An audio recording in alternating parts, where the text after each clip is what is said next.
When it comes to flat earthers, there are lots of different types. First off, you get the religious ones. They take their beliefs directly from the Bible. For them, the earth is flat, there's an ice wall and a gigantic glass dome above us. Then you get the globe deniers. They profess to not know anything. They just think that the earth is not a globe and that's that.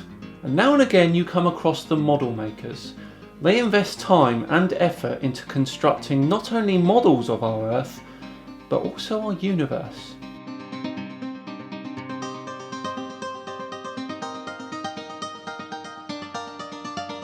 Over the last 6 months, I've been working on a model of what the universe could look like from a geocentric point of view. What have I got myself into this time?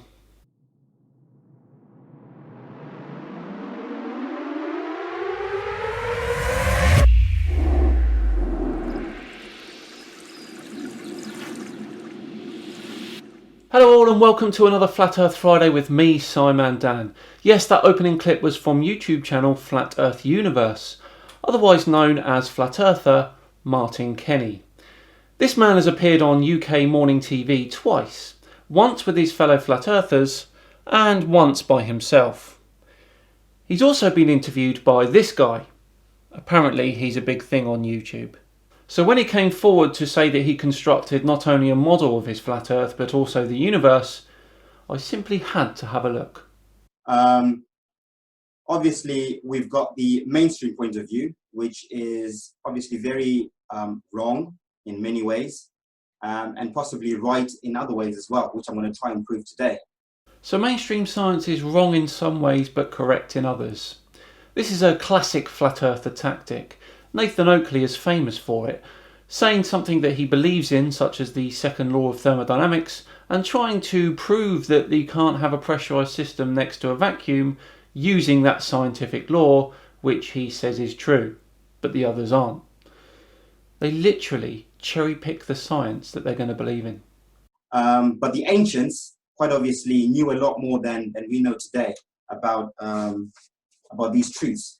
So I used a method that I learnt off Santos, the method of syncretism, to try and connect the dots and come up with a cohesive, geocentric universe that makes sense, at least. Of course, we'll never know the truth, the whole truth, naturally, in this state of consciousness. But I think we can certainly get as close to it as possible through syncretism. We already know the whole truth when it comes to our solar system at least, and I can say with absolute certainty that the Earth is not at the centre of it. I'm going to start. I'm going to start from the beginning. My presentation is based on the cosmic egg theory, the theory that our universe is inside an egg or a shell, which is actually a torus field. Wait. So the universe is a giant egg consisting of a torus field. I don't know anything about this theory. I need to learn it. Let me get my notebook quickly. So, what have we got? We've got giant egg made of torus field. Okay. Okay. Everything is toroidal. So. But if it's toroidal, it can't be an egg. I think you're confused. The torus is like a big giant donut shape. Let's call it the big donut theory instead. Okay. We interrupt your Friday show for an important announcement. Sam and Dan may have fallen in the clutches of illogic. In order to prevent any further damage, we here at NASA solicited the help of a well-known doctor. Take it away. Thank you for asking me if I want to participate, by the way. Hello, my name is Dr. Stronagov. What you see here is a classic example of flat earthism, a debilitating condition that has been plaguing about 100 people. I'm going to start from the beginning. Right. So in the beginning, all cultures and even mainstream science tells us that there was nothing, absolutely nothing, the void, emptiness, empty space. So according to all cultures, flat earther heads are fertile grounds for new beginnings?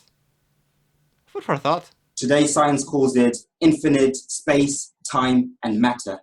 Okay, past cultures also had names for this. The Greeks called it the chaos. The Norse called it the Gunning Gap. The Egyptians called it the noon. I am rapidly approaching the noon point of my attention span. This is the void.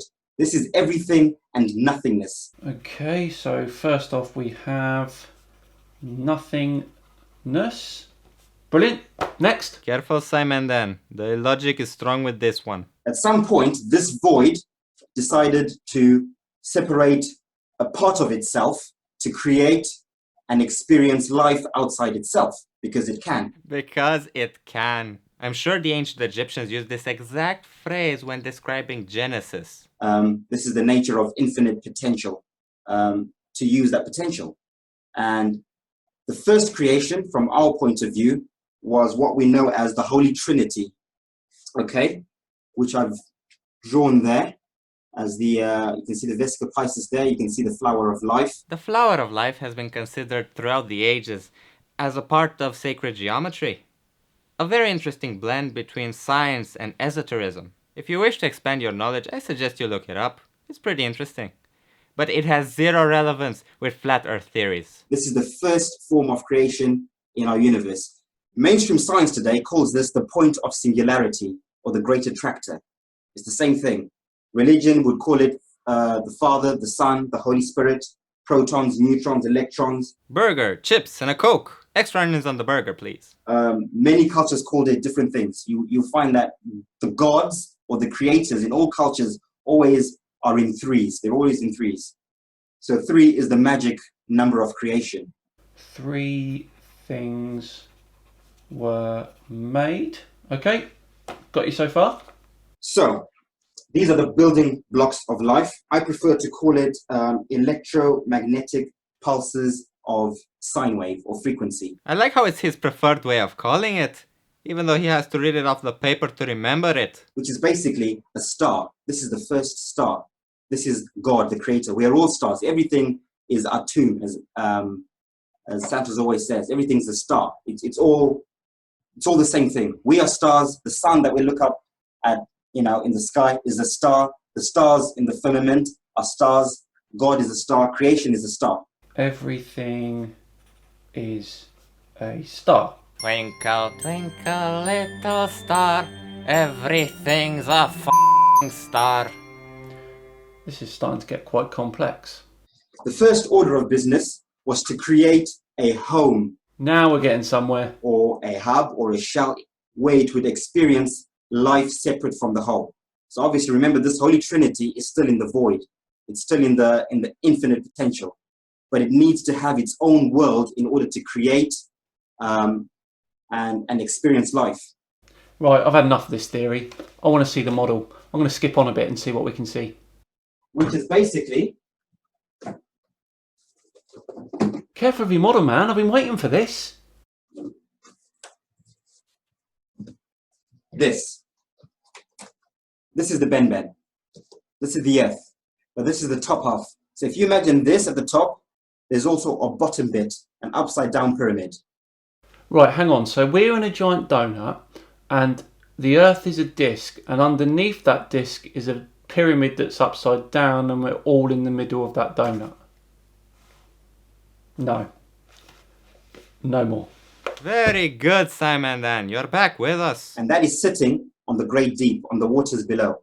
And above, you've got the waters above, which are the atmospheres, right? Right, so we're in the middle of a giant donut, and the earth is a disc, and there's an upside down pyramid underneath that disc, and we're all inside that donut, and there's water above and water below. Right. Okay, so the whole thing has got a name. In Kemetic Egypt, it's the Ben, right? But on the top, this is Mother Geb. If you're looking from the top, this was Mother Geb, okay? In Greek mythology, the whole thing is Gaia. But the top, as you see it with these concentric rings, is Atlantis or Atlas, okay? In Norse mythology, they just call it all Midgard. Norwegians are a bit lazy, aren't they? Not naming the top bit? Norway, that's really not on. Okay, they had one name for it.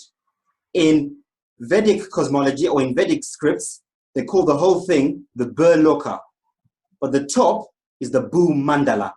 The concentric rings are the Bhumandala. Okay? It's also interesting that in Greek mythology, they said that Mother Gaia had 2 children. Okay? This is Mother Gaia, the whole thing, had 2 children. Who are the 2 children? The 2 children are the top part and the bottom part, Prometheus and Epimetheus. These are the 2 held below us. Okay? Right. I hope that makes sense. So I'll move on to the next slide. That makes no sense whatsoever. What you've done here is make somewhat of a mythological smoothie and mashed all the creation mythologies of Earth together, whilst explaining it, still kept them all separate. It really is a mess from start to finish. I dare say, if you're still listening, that your brain is probably now dribbling out of your ear hole. I require your assistance, Doctor. You again? What do you want this time? You see, Dr. Stroganoff. It's Stronagov, Dr. Stronagov. It's written on the door. One should never be gullible. Maybe you didn't write it there. Maybe it was the ducks. The ducks? I shouldn't have mentioned the ducks. Moving on. I have problems. Yeah, you have problems. You see, my brain is leaking out of my ear hole. What? I said my brain is leaking No, out. I heard what you said. What did you do? Nothing. Did you watch Flat Earth videos again? That information is confidential. Yes, Oi, how many times must I fix this for you? you're a real miracle worker, Doctor. A guardian in a white robe. Yeah. Here, watch 2 Simon Dan videos and call me in the morning. Is 4 a.m. okay? Actually, don't call me in the morning. Okay. Actually, please stop breaking into my office. Of course, we must all get back to our duties. Thank you, Dr. Stroganoff. It's Stronagov. So when they tell us that the Earth has got 3 layers, a crust, a mantle, an inner core, and an outer core, that is inner Earth, inside this Ben. Oh, God. Fight the Flat Earth? I'm tagging you in, because I can't take this anymore. Don't worry, Simon Dan, I've got this for you. Hey guys, I'm Fight the Flat Earth. Thank you very much to Simon Dan for letting me on his channel to talk about, what is it we're doing? A cosmic egg. Oh, for sake. Alright, let's see what the Earth is saying. Right. Now that we established that this is what the whole Earth looks like, our entire Earth is a pyramid Bhumandala with 4 concentric rings. I'm going to disagree with you there because the world is demonstrably not a set of concentric rings. The evidence for the shape of the Earth is really, really easy to find. The problem is that you flirts have created an unfalsifiable narrative in your heads, so you dismiss all evidence of the shape of the globe. One of the best examples for the shape of our planet is the Himawari 8 satellite. The Himawari 8 is in a geosynchronous orbit about 22,000 miles above Japan. This satellite images that entire side of the planet every 10 minutes. You can compare the cloud patterns you see to any live webcam on that side of the planet and you will find they match exactly. It's so accurate that it spotted wildfires on the Mongolia-China border in April 2016 before anyone else and was able to track and predict the path of the fire, allowing it to be dealt with quicker than normal. Right? 1, 2, 3, 4. Everything's in 4s in the universe. Right? Everything's in 4s, you say? Then how come earlier on in the video you were very specific about saying In all cultures always are in 3s. They're always in 3s. So 3 is the magic number of creation. Okay? oh man, look, I really didn't think that I would have to deal with this, so we're going to have to take a little trip to the remedial classroom.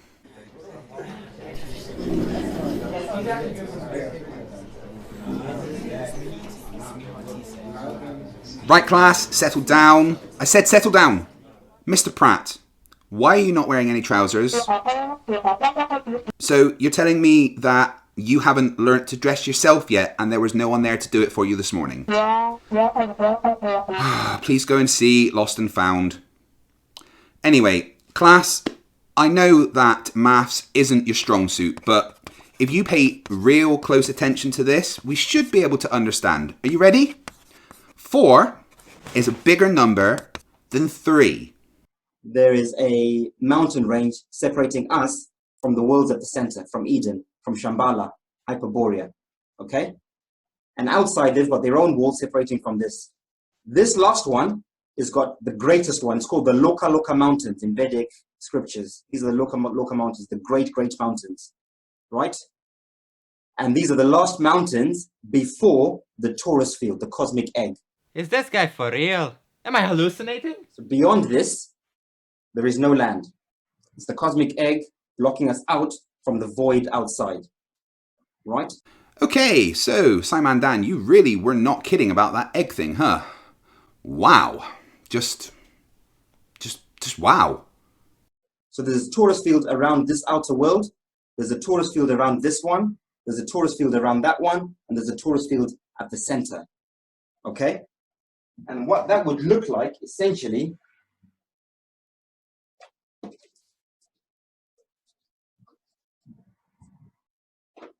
is something like this, okay? From our perspective, from where we are, right? Almost like those Russian dolls. Russian dolls and flat Earth. Russian dolls and flat Earth. I'm sure there's a joke here somewhere. Give me a sec.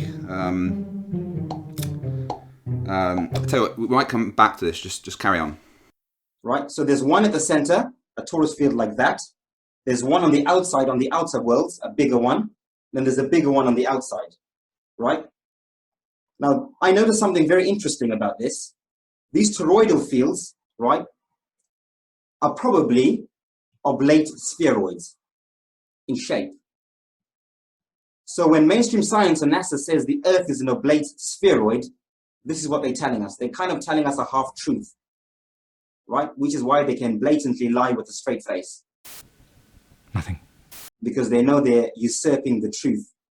And when it comes out, they'll just probably say, well, you're too stupid to understand what we're saying. So I'm always amazed at the way that Fleurs managed to twist science to suit their own personal narrative. Here he is saying some incredible things to justify his madness. First, he's suggesting that this imaginary torus field is an oblate spheroid, and then he's suggesting that when the truth comes out, NASA will just brush it off as people not understanding what they said. No, and do you know why that not just NASA, but every other space agency and private space company in the world tell you that it's an oblate spheroid? It's because it is 100% an oblate spheroid, and everyone in the world isn't lying to you about everything. The Earth is 100% without a shadow of a doubt an oblate spheroid. This top bit is what mainstream science calls the Van Allen belt. This is the Van Allen belt, this toroidal field. Right? They tell us there's a field of energy that they cannot go past called the Van Allen belt. This is it. No, that's really not what the Van Allen belts are. The Van Allen belts are an area of charged particles that surround our planet.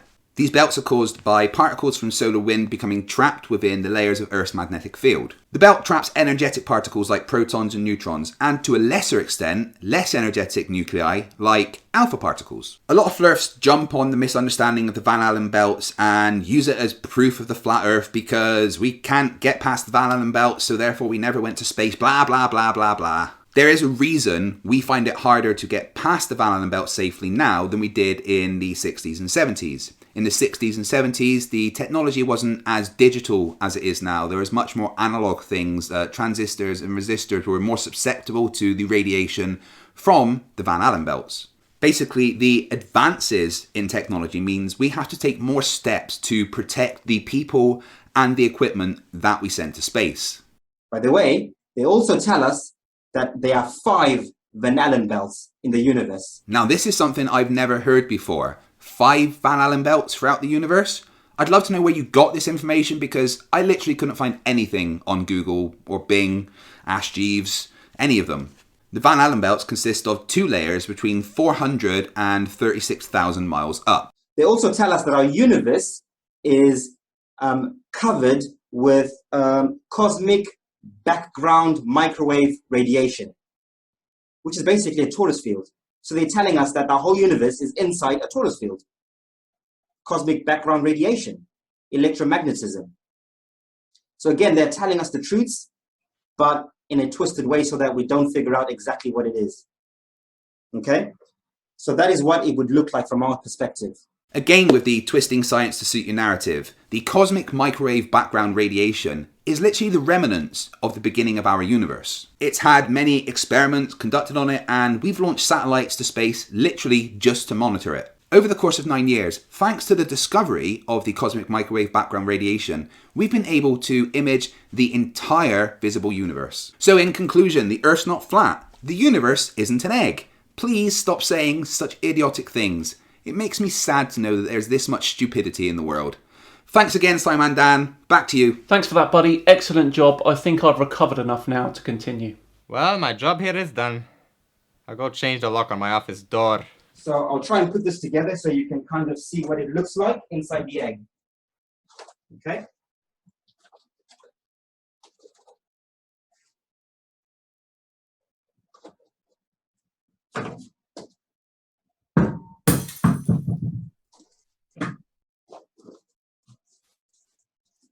So now we have the universe, okay?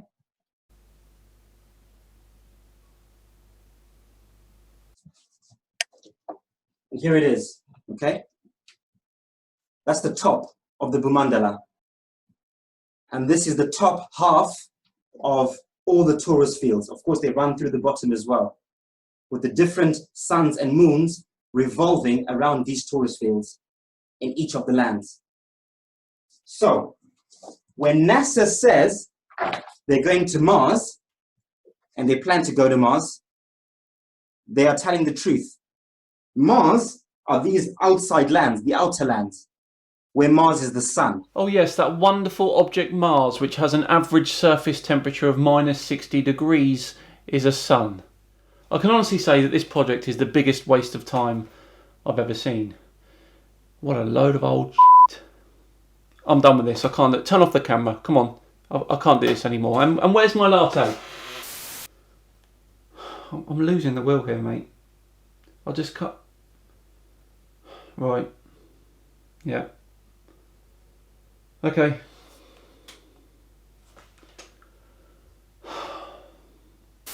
Right, that about wraps up another episode of Flat Earth Friday. I really hope you enjoyed it. Please do like and subscribe if you did. Thanks very much to Fight the Flat Earth for your assistance. His channel is linked below.